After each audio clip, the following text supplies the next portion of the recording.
कि एक एक घुसपैठिए को भारत की भूमि से चुन चुन कर भारत के बाहर भेजने का कार्यक्रम करेंगे। कि वादा चुनावी वादा नहीं है कि हम पूरे सीमांचल को घुसपैठियों से मुक्त करेंगे। बंगाल में भी चुनाव है। मुझे पूरा भरोसा है कि इस बार भारतीय जनता पार्टी की सरकार बनने वाली है। कि हमने चुनाव में बिहार की जनता को वादा किया था कि हम बिहार को घुसपैठियों से मुक्त करेंगे।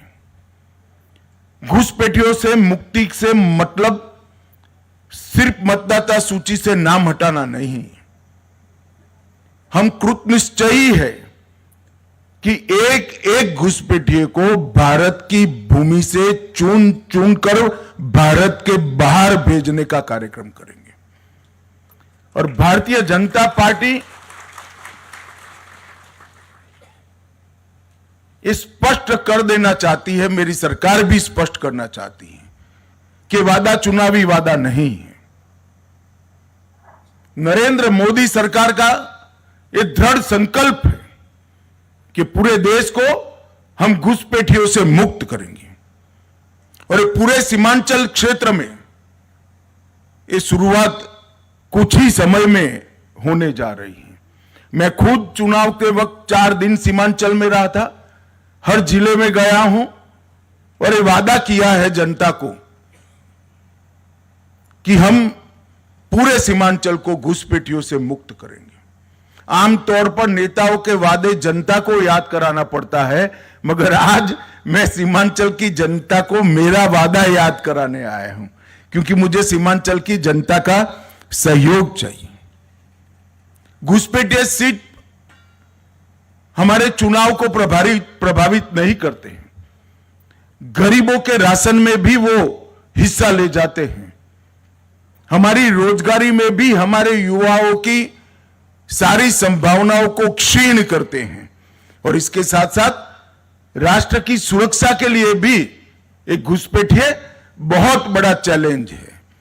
और अब समय आ गया है कि समूचे देश ने हर स्तर पर काम कर कर घुसपैठियों से देश को मुक्त कराने का एक अभियान हाथ में लेना पड़ेगा।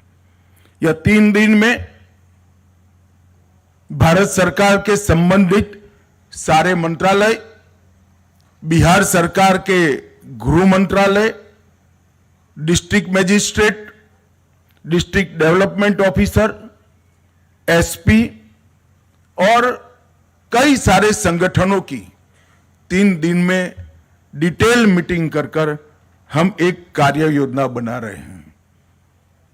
और सीमा से 10 किलोमीटर के अंदर जितने भी अवैध अतिक्रमण हैं, वो सारे के सारे अतिक्रमण सबसे पहले ये अभियान के अंदर दूर कर दिए जाएंगे।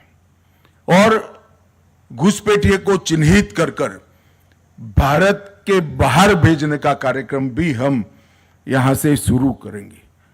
जनसांख्यिकी का बदलाव किसी भी देश के लिए स्वस्थ समाज का निर्माण नहीं करता है। जनसांख्यिकी की स्वाभाविक वृद्धि इसका स्वागत है, मगर अतिक्रमण से, घुसपैठ से जनसांख्यिकी का बदलाव किसी भी देश की संस्कृति, इतिहास और भूगोल तीनों के लिए बहुत खतरनाक होता है। और हम इसको जानते हैं।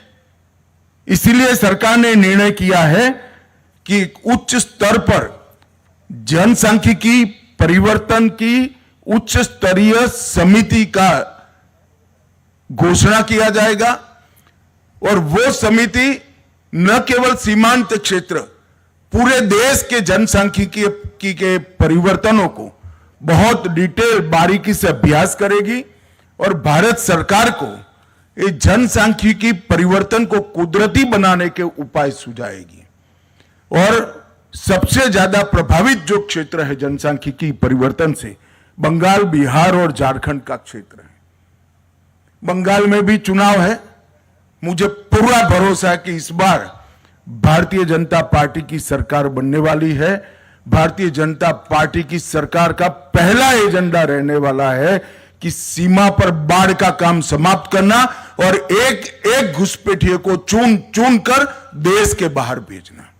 और इसकी शुरुआत, चूंकि यहां पर सरकार बन चुकी है, जनादेश भी इस एजेंडा को प्राप्त हो चुका है।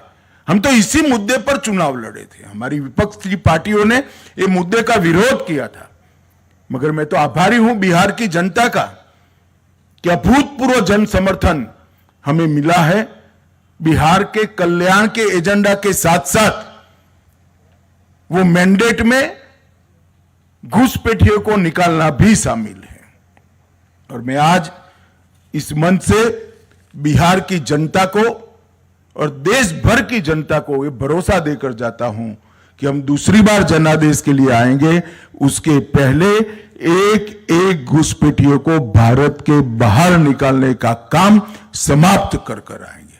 और इसमें एसएसबी का भी बड़ा रोल है और आपकी भूमिका जो है वो भी आपको विगत से बताई जाएगी।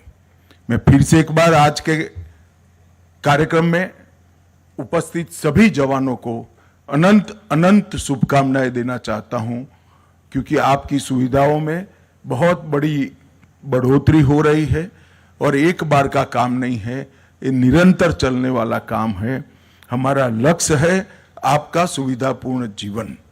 जब आप अपने युवानी के स्वर्णिम वर्ष सीमा पर बिता रहे हैं तो आपका और आपके परिवार का पूरा अधिकार है कि सभी सुविधाओं पर से युक्त आपका और आपके परिवार का जीवन हो।